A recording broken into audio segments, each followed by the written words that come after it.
السلام علیکم ورحمۃ اللہ وبرکاتہ۔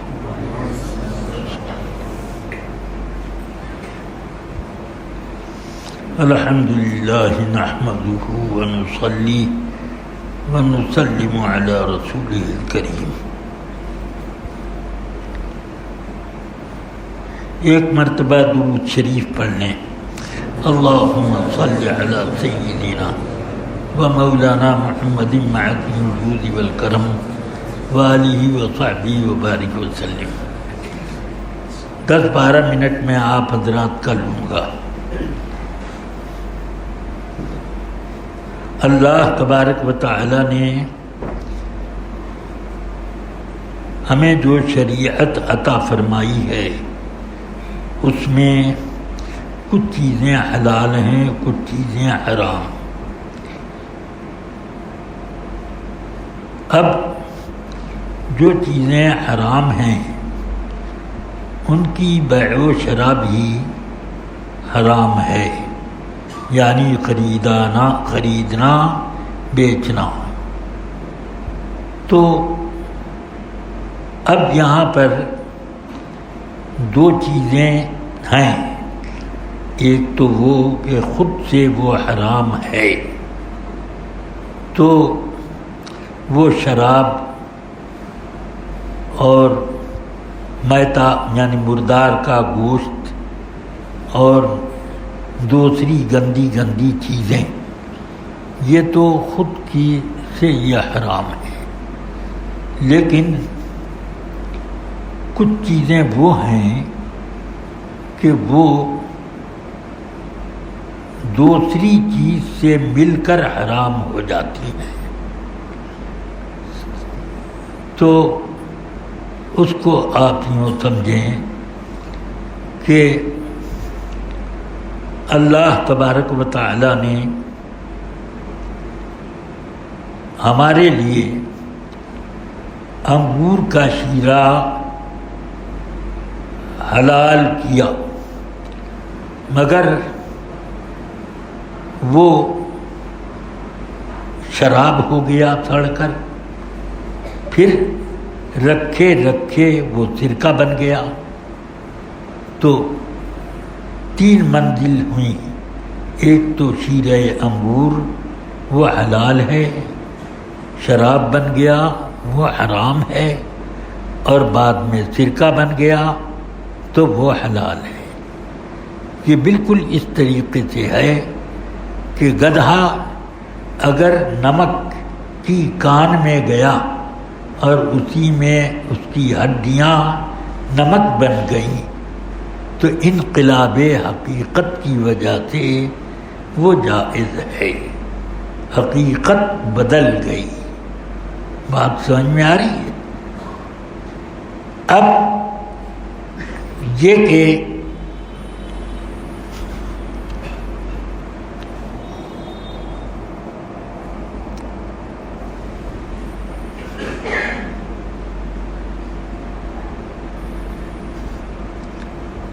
تصویریں بذات خود بنانا بھی حرام، اور اس تصویر کو خریدنا بھی حرام اور بیچنا بھی حرام۔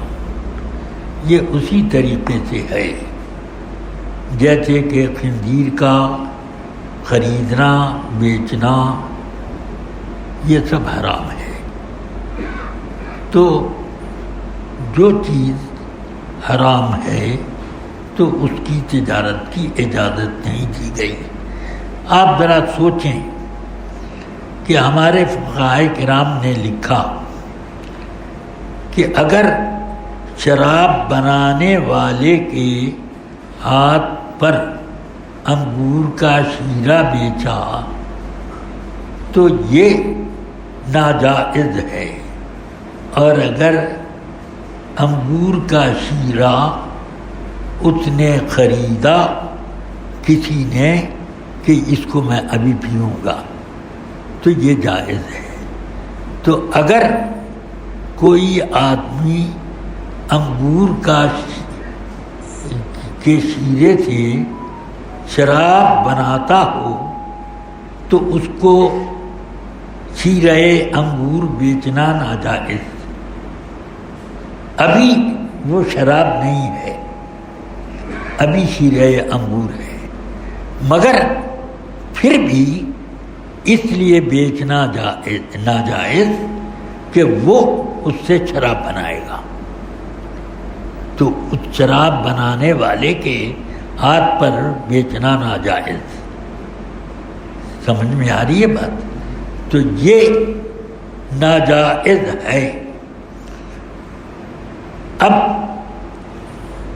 کوئی یہ کہے کہ بھئی وہ تو انگور کا شیرہ ہے، پاک ہے، اس میں ناپاکی یا حرام کا کوئی شائبہ ہی نہیں، تو کیوں بھی بیچنا حرام؟ تو یہاں مجھے یہ کہنا ہے کہ اس ساڑیوں میں جو فیگر تصویروں کے بنائے جاتے ہیں، اس کی رنگائی میں بھی آدمی قاعدے سے اس بات پر نظر رکھتا ہے کہ رنگ ان فیگروں پر ٹھیک سے پہنچے. تو اور اگر پھیکا پڑتا ہے یا کچھ تصویر ابھر نہیں پاتی تو کوئی تدبیر لگاتا ہے کہ وہ فیگر ابھرے. تو پھر ایسی صورت میں تو یہ تصویر کا گویا کہ اہتمام کرنا ہوا اور یہ ناجائز ہے.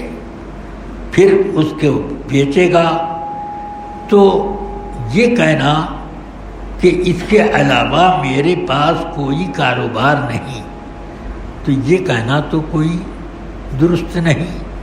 کوئی مسلمان اگر سور کو خرید فروخت کرے اور کہے کہ میرے پاس اس کے علاوہ کوئی کاروبار نہیں، تو اس کو جائز ہو جائے، کر دیا جائے گا.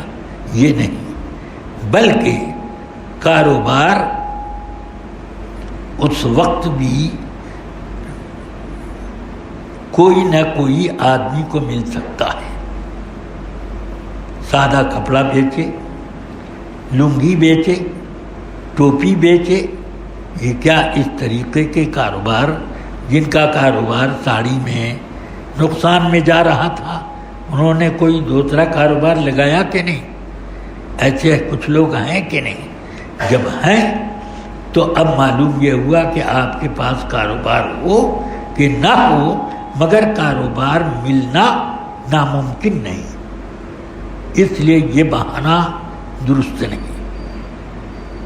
تو فیگر کی ساڑیاں، تو ساڑی فی نفسہ ہی وہ تو جائز ہے، مگر اس میں فیگر لگ گیا تو اب کیا ہو گیا؟ اس کو ناجائز کرنے کا ایک اس میں پخ لگ گئی. اگر یہ نہ ہوتی تو ساڑی بیچتے، کوئی نہیں اس کو ناجائز کہتا. لیکن جب اس میں جاندار کی تصویر بنا دی گئی یا بتوں کی تصویر بنا دی گئی یا دیوی دیتا کی تصویر بنا دی گئی، تو اب اس کے بعد اس کی اہتمام کرنا یہ درست نہیں. جس طرح سے اگر کسی دیوی دیتا کی تصویر آپ لائے، اس پر پھول چڑھا دیا گھر میں، تو کیا جائز ہے؟ یہ آدمی کے کفر کا خطرہ ہو گیا کہ آدمی کافر نہ ہو جائے. اس وجہ سے اس تصویر کو اجاگر کرنے کا اہتمام کرنا خود یہ بھی ایک ناجائز فعل ہے. پھر دوسری بات یہ ہے کہ کافر کو بیچیں تو اس کا جو چیز ناجائز تھی اس کا پیسہ ملا. اگر میں نے شراب بیچی کافر کو تو وہ پیسہ میرے لیے ناجائز ہے. سمجھ میں آئی بات؟ تو اس لیے کافر کو بھی بیچنے کے بعد وہ پیسہ ناجائز ہوتا ہے. اب رہ گیا یہ کہ کیا صرف کافر ہی خریدتے ہیں یا بہت سے بیوپاری ایسے ہوتے ہیں جو مسلمان بھی ہیں اور ان کو آپ بیچنے لے جاتے ہیں؟ کیا ایسا نہیں ہوتا؟ یہاں تو عام طور سے خود آپ ریٹیل پر شاذ نادر کبھی بیچ دیتے ہوں، ورنہ عام طور سے بیوپاریوں ہی کو مال دیتے ہیں۔ اب ان بیوپاریوں میں مسلم غیر مسلم دونوں طرح کے ہوتے ہیں، اس لیے جب آپ نے مسلم کو دیا تو کیا ہوا، اور مسلم نے یہ سمجھ کے لیا کہ یہ مال نکل جائے گا آسانی سے، تو اس کو بھی گناہ میں ڈالا، خود تو پڑے ہی۔ اس بنا پر میں یہ سمجھتا ہوں کہ جو چیز خود سے ناجائز ہے اس کی بیع و شراء کی اجازت نہیں دی گئی، اس سے پرہیز کرنا چاہیے۔